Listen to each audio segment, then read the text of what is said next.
Welcome to Kibbe on Liberty.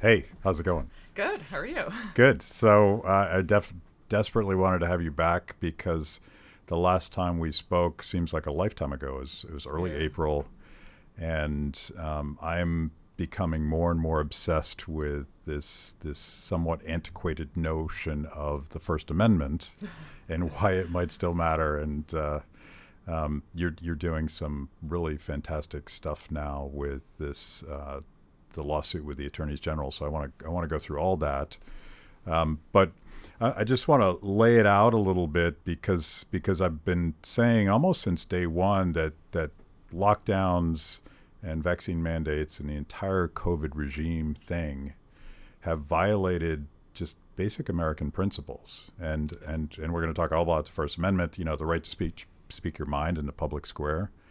But like other things that I guess are radical now, like the right to leave your house and the right to have control over your own body and decide what you put in it. Yeah. And the right to go to work, like these are now considered, like, I guess, radical fringe philosophies. And these things are all related, I suspect, Yes. because if we can't complain about these things, if we can't speak against them, if we can't actually say, you know what, these are not only fundamentally un-American, but they're practically devastating for people, then you can't fight back against all Right. this. Right. So you guys have joined the, this happened a while ago now, but you've joined the Attorneys General lawsuit against the Biden administration. Explain what the lawsuit is. Yeah. So it's against a lot of named officials in the Biden administration and agencies. The lawsuit is alleging that the attorneys general of Louisiana and Missouri are bringing it on behalf of their citizens. Then we are representing four private plaintiffs, and that's Jayanta Bhattacharya, Martin Kuhldorff, Aaron Cariotti, and Jill Hines. The first two some people might know because they co-authored the Great Barrington Declaration. Yeah, So Jay was just on the show a couple weeks ago. I'll have to watch that. It was that. a fantastic conversation. He's great. Yeah. He's one of my favorite people. So they're alleging that they were censored on social media and that the censorship was not done because the private companies wanted to do it. The social media companies wanted to. They're alleging that it was done because of the government ultimately. And the allegations are based on, first of all, there was sort of a public campaign of intimidation where officials in the Biden administration and the president himself were making statements saying the social media companies are killing people by not censoring, quote unquote, misinformation about COVID and vaccines. We're going to... Yeah, Biden himself said. Yes. And I think he called out Facebook. Yeah, that's right. He called out Facebook. I think they've talked about Twitter too, I mean, and Yeah. more generally. And then they've even threatened things like criminal liability or alluded to it, which is absurd. But, so operating in these conditions, the social media companies are under an enormous pressure to censor people, and they've gone quite far in doing so. So they aren't, only censoring people who've said things like the vaccines have a microchip, which is, demonstrably false, but also people who say, maybe the vaccines aren't very good at stopping transmission. Maybe kids don't need the vaccine. Maybe people should be able to make their own judgments about this. And, so these four plaintiffs, as well as a lot of other people, have been censored, and that's what the lawsuit is about. And since that, when was that originally filed? You guys joined in early August. Yes, that was filed in May. Okay. Weirdly, the same day that my very similar lawsuit on behalf of three suspended Twitter users was dismissed in Ohio. So. Yeah. And we talked Yeah. about that last time somewhat. Yeah. And it's sort of and this is a different subject, but it's the luck of the draw. You get a judge that might be sympathetic to your perspective or not, and there's a lot of politics in Sure, but in of the course judiciary. that's true. But of course you can pick your jurisdiction somewhat strategically and have a better chance at, Yeah. at a good outcome. So much has happened since May, obviously, and it's not just a trickle; it's almost a fire hose of information demonstrating, in fact, that the Biden administration, government officials, federal government officials, have made these companies again and again offers that they couldn't refuse. And that's sort of, I've debated this from day one. Like, is this social media companies with a political agenda But with COVID, it seemed so much more than that. And you have senators like Elizabeth Warren saying, "I'm going to nationalize you guys." Yeah. And that's a threat. Yeah. That's a threat. So Right. when a government official says, "Hey, take that down," it's not a request so much as an order, because you could get regulatory action from the administration, you could get legislative initiatives, and you could just have them, a la Fauci and Collins, just trash you.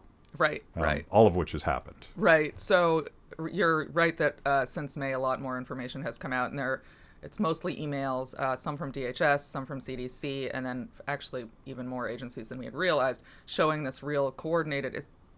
I'll use the word coordinated, but with a caveat for now.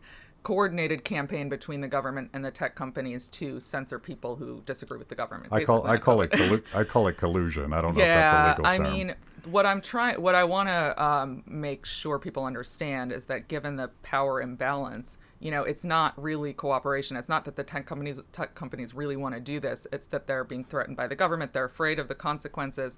And, sort of like if a mafia guy comes into your house and, makes a request, quote unquote. I mean, so given that context, I see it as very coercive and obvious First Amendment violation. So these emails have really exposed, the government telling the social media companies specific posts to take down, specific topics to take down.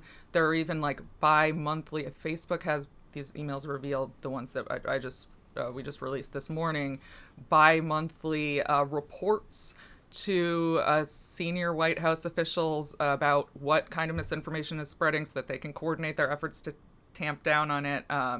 And one of the most shocking revelations, I think, and this was actually revealed a few weeks ago by Alex Berenson, not our lawsuit, was that he was specifically targeted, Alex Berenson, by people in the White House.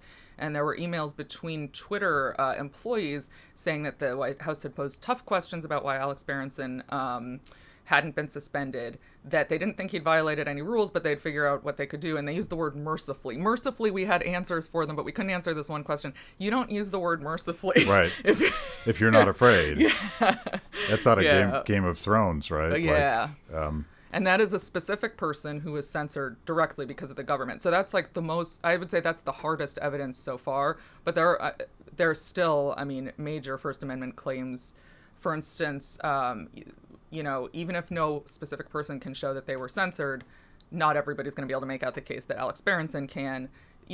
Then First Amendment law, there's something known as a chilling effect. So if you're afraid to say things because you fear the consequences, losing your Twitter account or whatever it might be, that's a First Amendment violation in and of itself. There's also a corollary to the First Amendment right to speak, a lot of people don't know, which is the right to receive information. So you have the right to hear the views of Jay Bhattacharya and Alex Berenson, and the government is depriving you of that right. So we've all been deprived of the right to hear Alex Berenson's views. So anybody, I think, could bring that claim. Speaking of which, speaking of chilling effect, you were, maybe it was Ron Paul first. Logan, correct me if I'm wrong, but your conversation that we had last time was in fact flagged by Facebook, which it wasn't a strike for us because we didn't have any, but you did that to us. I don't even know what you said. I think you were saying crazy things like freedom of speech still matters in this country. So the other you're in good company because a Ron Paul video was taken down. Oh. Even I think it was in 2020. Oh wow. But we try not to say unsubstantiated things, Yeah. and it's just not my style. But chilling effect. Like I've had to think in real time. Like, should we even go down this rabbit hole, which is contrary to everything that podcasts are about? Like, you're supposed to explore ideas, and you're allowed to say wrong things because you're in the process of trying to figure stuff out. Exactly. Actually, I had a personal example. I was locked out of Twitter for the first time earlier this week because I had tweeted something. There was something going around about how the UK had rescinded its recommendation for pregnant women to get the vaccine, and it was based on some text from the government website. I had looked at it and I was convinced. It said, due to unknowns about toxicity, we're not recommending the vaccine for pregnant women. I tweeted it out at night, got a lot of attention. In the morning, I looked and there was some what I thought seemed to be valid contestations of that interpretation. It looked as though maybe that was a boilerplate thing that was from earlier, not whatever. The point was, someone reported it. I was locked out of my account. It's tagged misleading, and I care a lot about being accurate. So I actually spent like 2 hours that morning, frantically trying to figure out what was going on. I consulted a bunch of my doctor friends, had to go to work, and still hadn't figured it out. But I was prepared to issue some kind of tweet correcting myself. In the meantime, they locked me out, and what's the point of that? I mean, people can respond. I saw the responses. I would have been responsive to the responses. Right, yeah. It's but just shutting down debate like this is extremely unhelpful. Yeah, and this goes down a different direction, but the very notion of misinformation suggests that there's like a set objective set of facts that are indisputable, never change, regardless of what we've learned since yesterday. And I as a libertarian, I believe quite adamantly that the best way to check misinformation and learn about things is to have that give and take. Because if Twitter was free, and it's not, but if Twitter was free and you said something dumb, there's going to be a lot of people that would love to correct you. They would take great joy in that. And to me, the idea of shutting down the conversation and outsourcing that to fact checkers, or in this case, we're discovering government officials with an agenda, it's anti-knowledge. Yeah, and that's why we have a First Amendment. The framers of the Constitution understood all of this and had extensive philosophical debates about it, and they were clearly wiser than the people who govern us today. But yeah. Well, that's an understatement. We'll probably get flagged for understating that fact. But I want to go back to Alex Berenson, because I assume you watched the Joe Rogan episode where he laid out some of this stuff, and if you didn't, I didn't actually. I have to admit. He maybe you know the answer to this. I don't exactly remember, but not only did he win his lawsuit, but in the process, he got some sort of data dump of emails that he's been sharing ever since, showing specific examples of specific people in the White House talking to specific people in social media companies saying, go after that guy. Yeah. And maybe you don't know, but did he get that information by actually doing the lawsuit? Was that the purpose of it? Those are the emails I was referring to earlier, where he was singled out by Twitter, by the government. And he got that as part of discovery that the judge ordered, which is part of, my point with, I've made this point at other times, my Ohio lawsuit, which was dismissed. The judge said, basically, well, you can't prove that your plaintiffs were censored because of the government. Twitter might very well have censored them on their own. They did some censoring before the Biden administration became involved. It was a lot less, but but if you don't, if you dismiss it at that stage, we don't get to discovery. We can't get the documents that we need, and it's my position, and I will maintain it through the appeal, that there was enough on the record. There were enough public statements to make the inference that this was happening, and to allow us to get to discovery.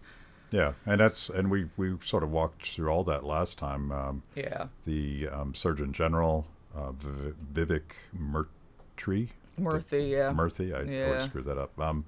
And the White House press secretary, Jen Psaki at the time, and Biden himself, said, we're doing this. That seems like enough to actually explore whether or not there's evidence that they're doing it. You would think.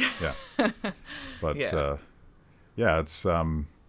it's really something else, and now we have not just, and by the way, is the lawsuit specifically about COVID misinformation? So the one in Missouri is not. It's broader. It encompasses COVID's, but also election misinformation. Misinformation. The Hunter Biden laptop scandal, climate.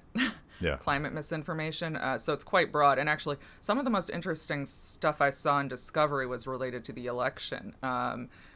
So-called misinformation. There are often state or local government officials sending tweets or Facebook posts that are supposedly misinformation to DHS people, who then send it to Facebook or Twitter and say, take this post down, it's misinformation. That's quite coordinated and direct government involvement in censoring specific people. Thank you for joining me today on Kibbe on Liberty, and for being part of our fiercely independent audience. Every week, my organization, Free the People, partners with Blaze TV to bring you this show. My guests bring smart perspectives on everything from current events to timeless philosophical debates. If you like what you hear, go to freethepeople.org/KOL and support Kibbe on Liberty so we can continue to produce these honest conversations with interesting people.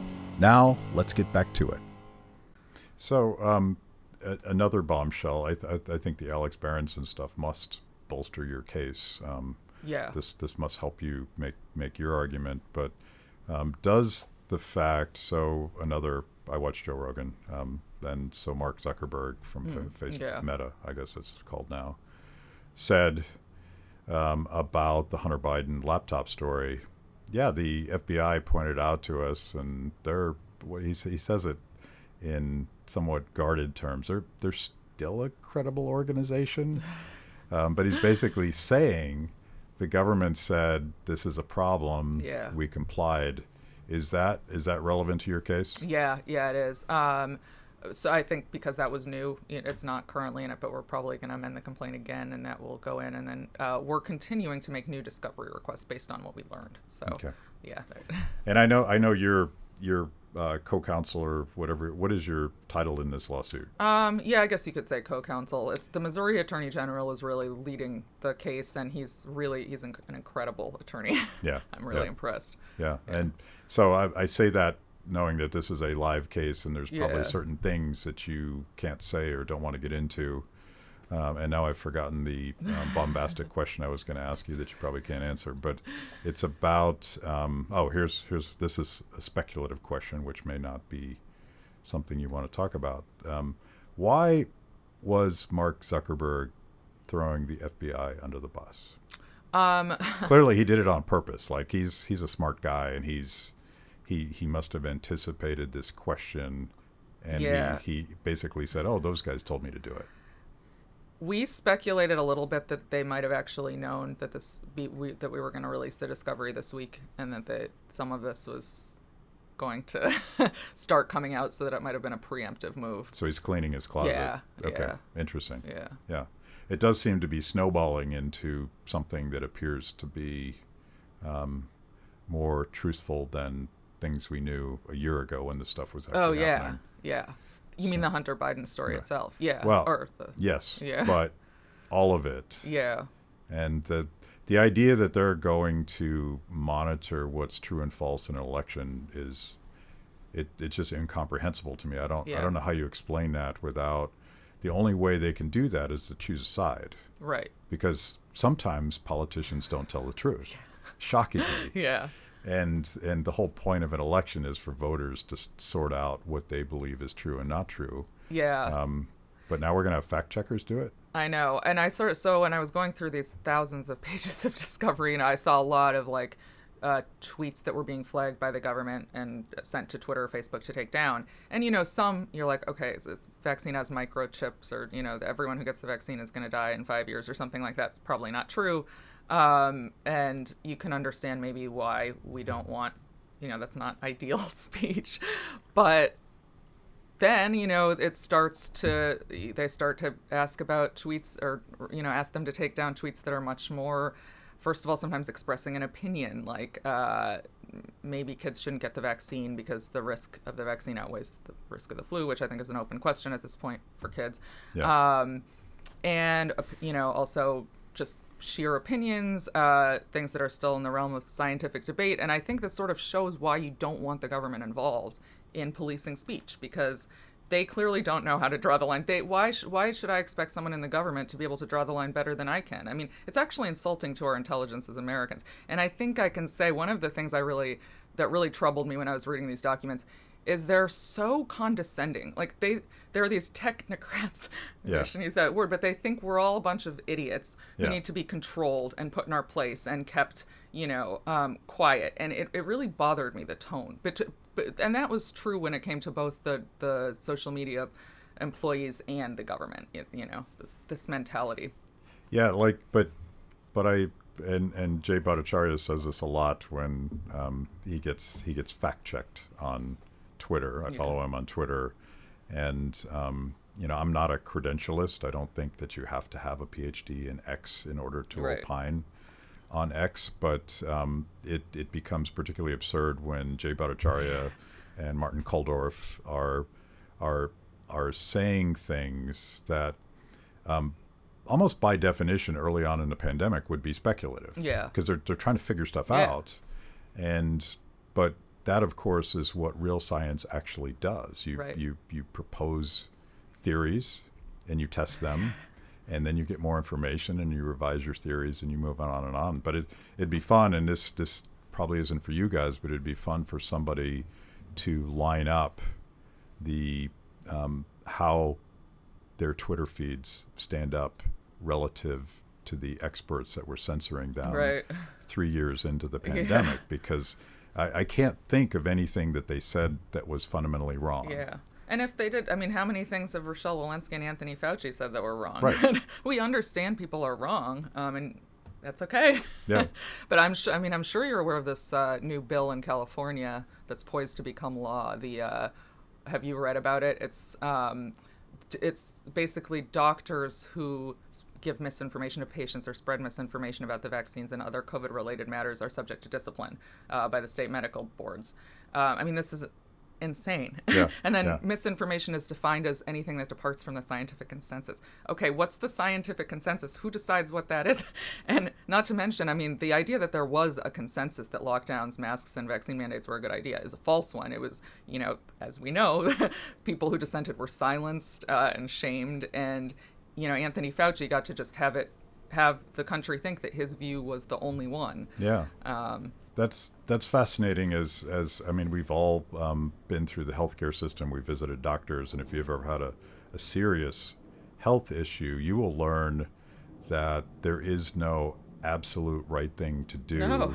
in order to treat something. And they have these things called they're basically murder boards, but they'll get together before surgery with the smartest people in the hospital, and maybe they bring in outside guys, and they're like, how do we deal with this? What should we do? And you could take one path and do X. And I'm speaking specifically of a personal experience. Some smart doctor decided not to treat me with a certain chemotherapy drug, and this was 20 years ago, so a long time ago. But it would have permanently decapacitated my ability to live life. But it was a bet. Like, he's like, we're going to go this way because he's young. Yeah. But if I'd been 70, they might have said, you know what, we better be extra careful and give him that too. Yeah. So the idea, I guess I read about this California thing, but the idea is just, it's dangerous. It's gonna cost lives. Extremely. And it's also, it's medically unethical because doctors have an obligation to give what they think is the best advice to their patients, and they're restrained from doing that now. And this, speaking of a chilling effect, this of course will have a massive chilling effect because doctors will be, well, I don't know, maybe someone can report me for this, so maybe I should just not say that. I don't understand.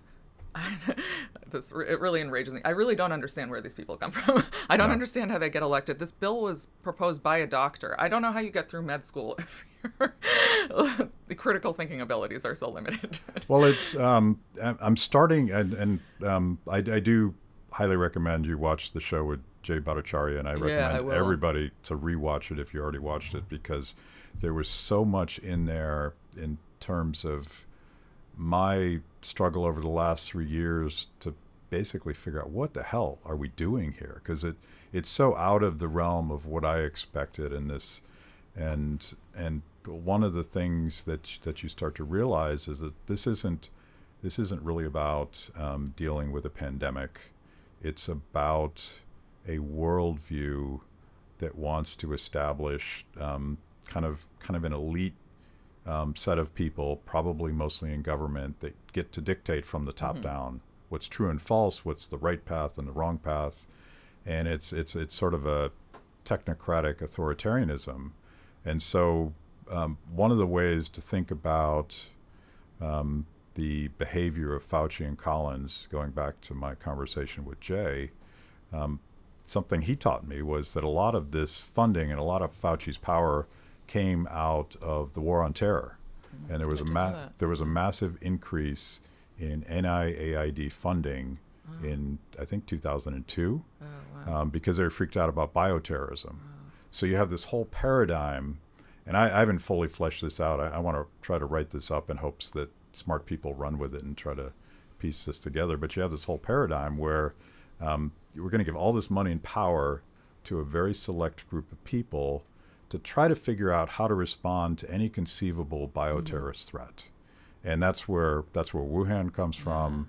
That's where potential manipulation of viruses comes from. That's where harvesting viruses out of bat caves comes from. That they're basically arrogantly thinking, well, if I identify them all, and then we come up with a government response to them all, we can save the world. Right.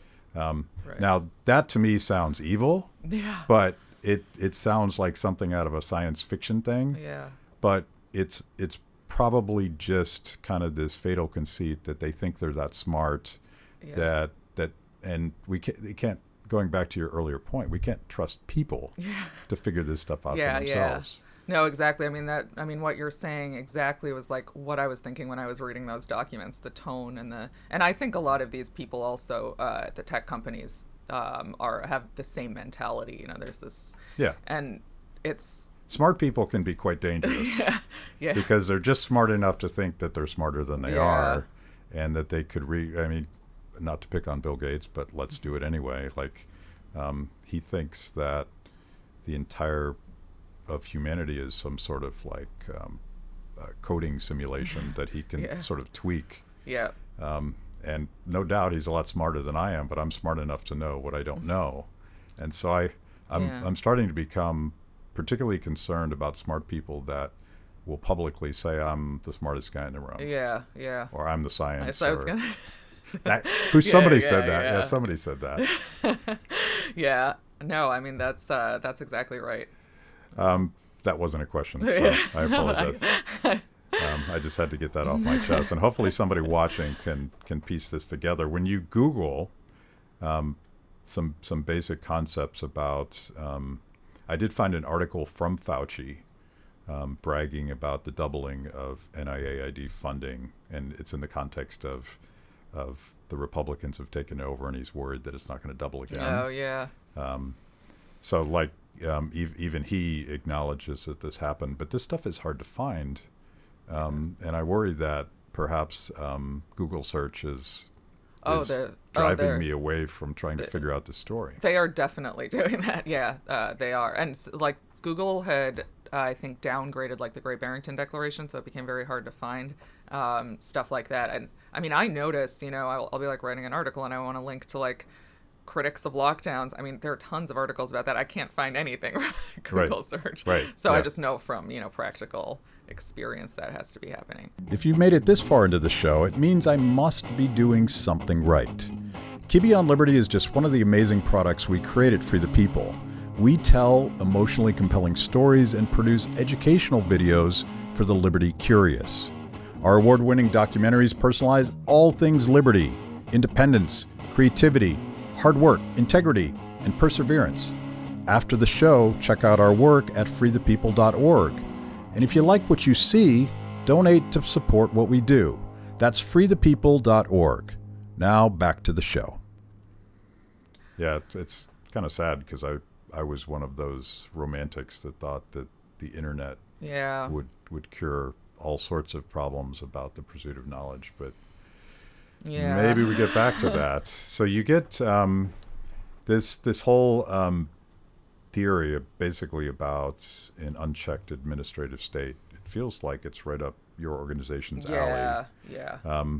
I don't remember if we've ever talked about it before, but why don't you give us a little bit more about what your organization is working on in terms of checking the arrogance of the administrative state? Yeah, so the organization is called the NCLA, New Civil Liberties Alliance, and the sort of core principle is, founding principle of the organization is that administrative agencies have gotten way too much power over the past couple of decades, and it's one of the greatest reasons, or it's responsible for a lot of the constitutional infringements on Americans' rights, civil liberties.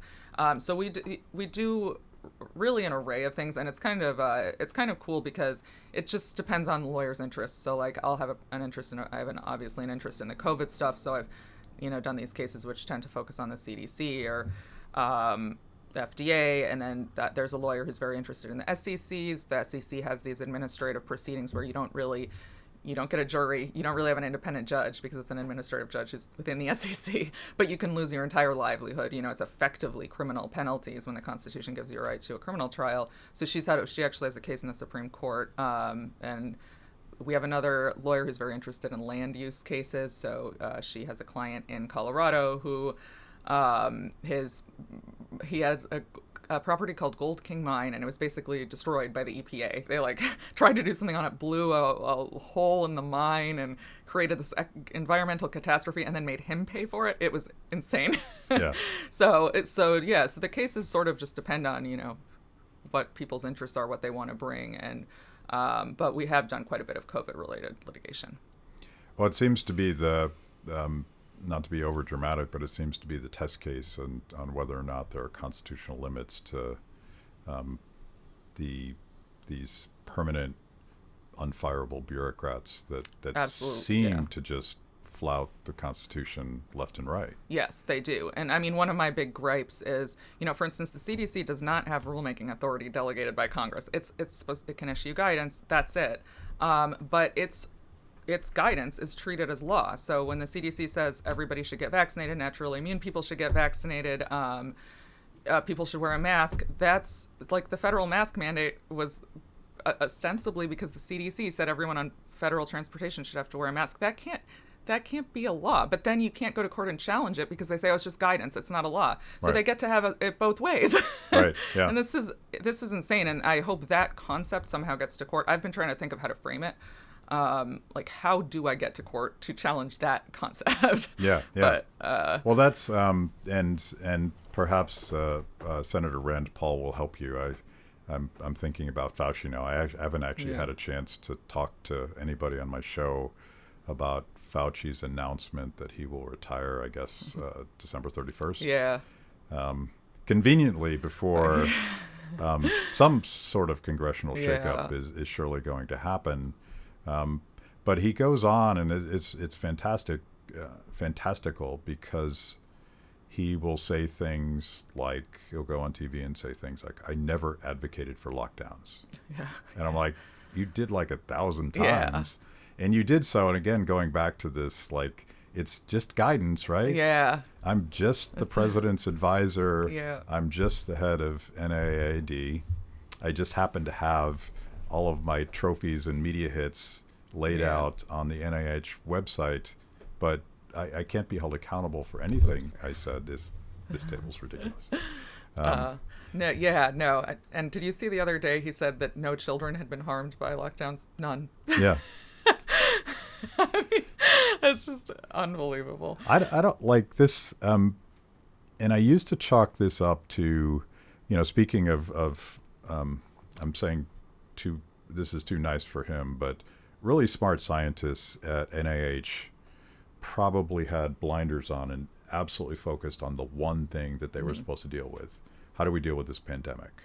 And they didn't consider, and I talked with Jay about this quite a bit. They didn't consider the economic devastation and the link between economic performance and human health. These are not debatable things. This is a real thing. So I go back and forth. Are we trying to break the system? Is this some sort of reset kind of goal that Fauci has? Because he's written some pretty nutty stuff. Yeah. About imagining this beautiful world back in the day before we traveled, because pandemics were in check. So he doesn't seem to like airplanes. Yeah. And he doesn't seem to like modern international trade and that kind of thing. Yeah. And I don't know if that's just economic ignorance or if he's got something else going on. Yeah, I don't know. That I'm not sure what his motivation is. But I mean, sort of to the point you just made, I mean, that's also why we don't have agencies. I mean, one reason agencies don't have the authority to make laws, they also don't have it because Congress writes the laws, not agencies, supposedly. But, it's bureaucrats who tend to have sort of tunnel vision about one thing. Their job is to control a virus. Okay, that's all they're going to think about. They did a really bad job with that alone. But as you said, they're not taking into account collateral consequences, whereas elected officials, they have constituents to answer to. they don't just have sort of one thing to think about, one mission, and so that's a reason that agencies should not have this power.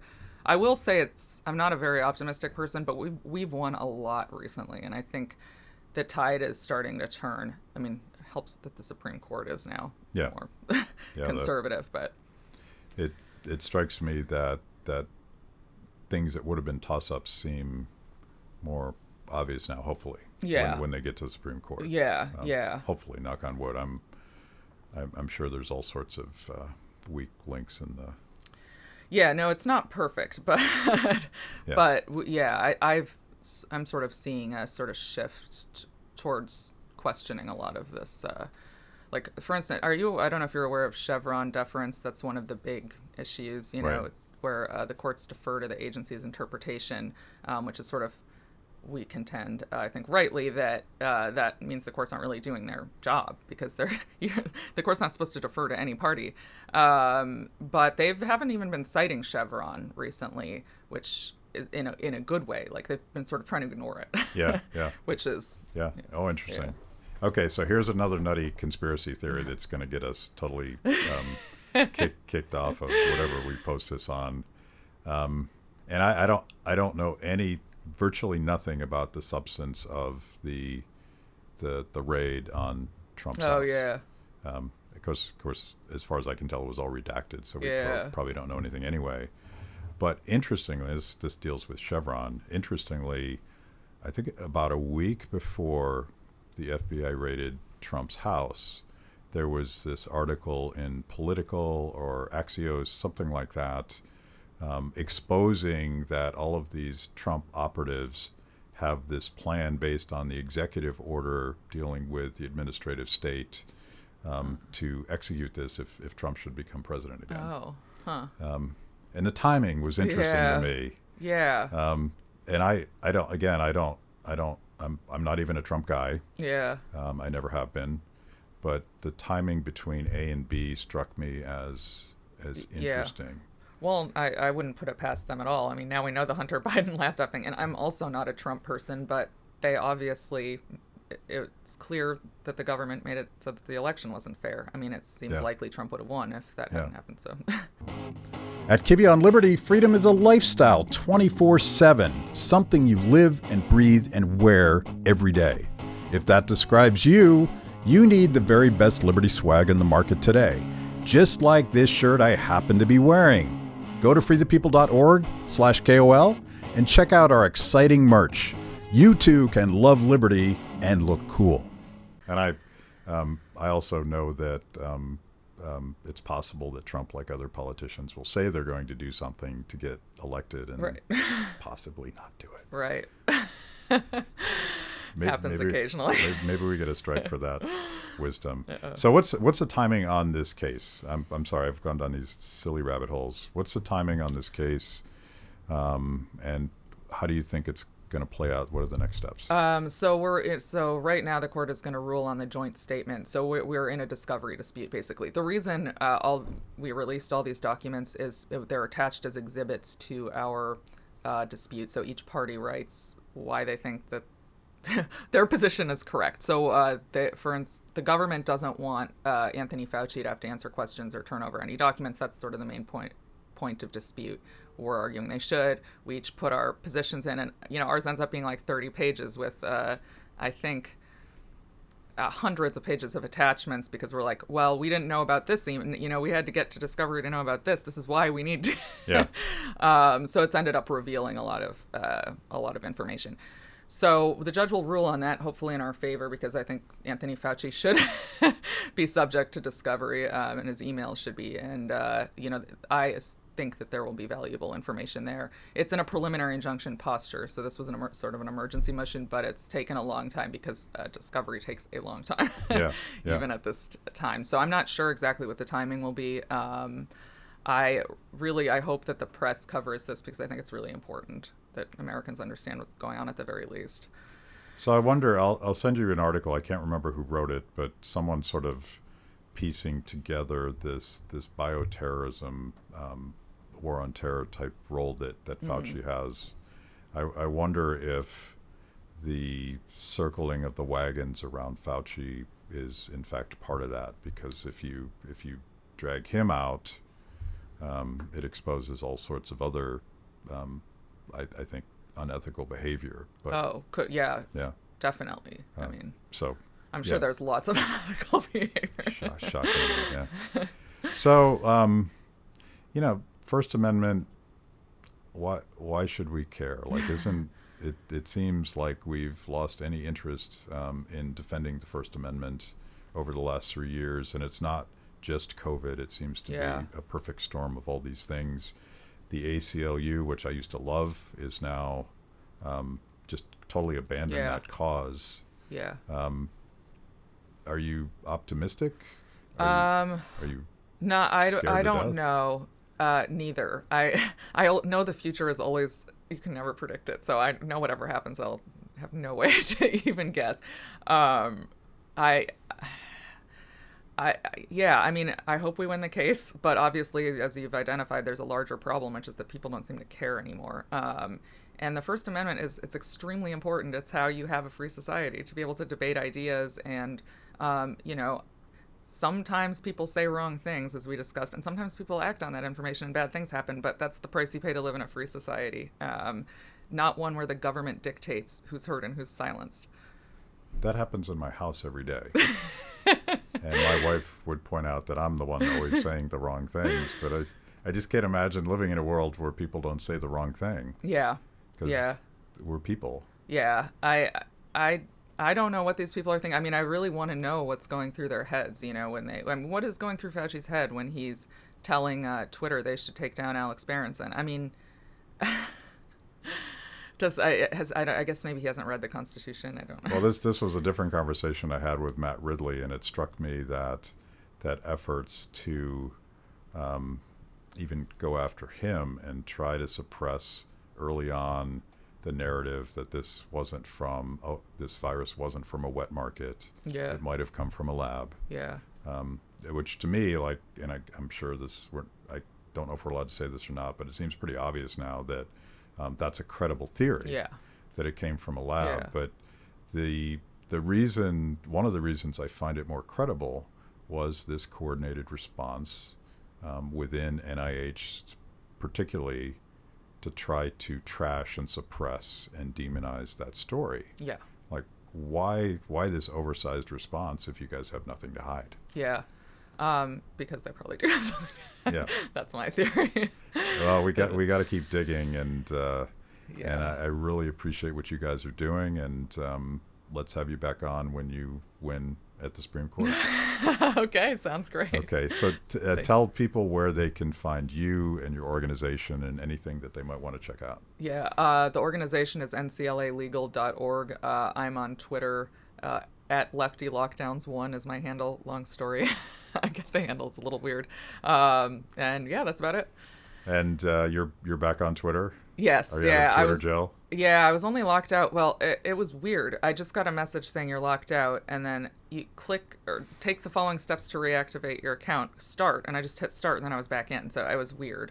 But I guess it's my strike one, so now I have to be more careful. The chilling effect? Yeah, I mean, I was making a joke. I can attest the chilling effect is there. I don't want to get kicked off Twitter. I know it's kind of silly, but I find it really important for sharing information and ideas, and in this age, it is the way that people do that. Yeah, true, and nothing that's not sort of like a conservative echo chamber has emerged as an alternative. Right, exactly. Yeah, I tried Getter, and then I was like, I don't know. Yeah, I don't like. I mean, it's not even my choir, but it feels like preaching to the choir. Well, exactly, and on that, it's definitely not mine, but on the topics that I'm there for, it is. So. Yeah. All right. Yeah. Okay. Cool. Thank you. Oh, thank you.